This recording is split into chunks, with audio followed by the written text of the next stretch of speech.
I put out a video not too long ago of a slave having lashes on his back, and it challenged aspects of the Bible in terms of it being used as a weapon to our people during slavery. It was controversial.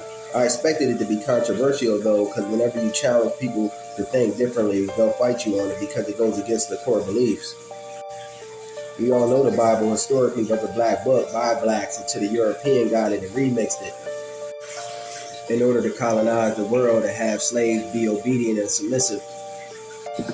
But maybe I'll touch on the Bible more in depth another time, but for the sake of this video, I want to dive more into depth into the aspects of slavery from a historical standpoint. And with that being said, you can't take a 21st century mindset and apply it to a 16th, 17th century people.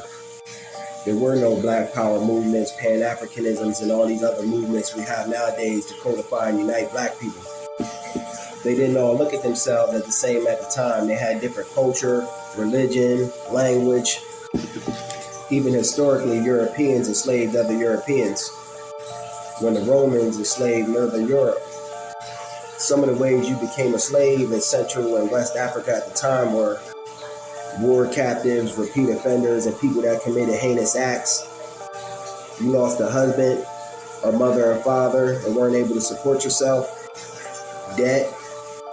And I'm not even trying to make this seem good, because we all know that slavery of any kind is no good. But it wasn't a dehumanizing process known as chattel slavery that the European brought about. The Congo Empire participated in slavery way before their interaction with the Portuguese.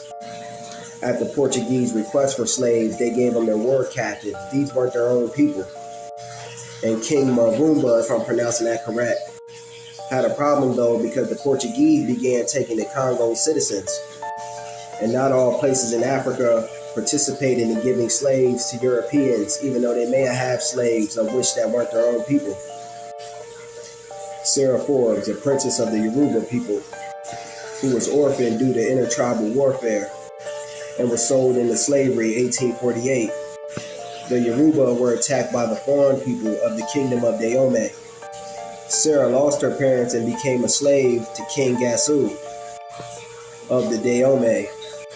In a miraculous turn of events, she was liberated from enslavement and became the goddaughter of Queen Victoria because of her intelligence. The majority of enslaved people came from warfare, war captives. Not saying slavery of any kind is good, but let's keep things in proper historical perspective and not diminish the Europeans' role, which was by far wicked. Peace.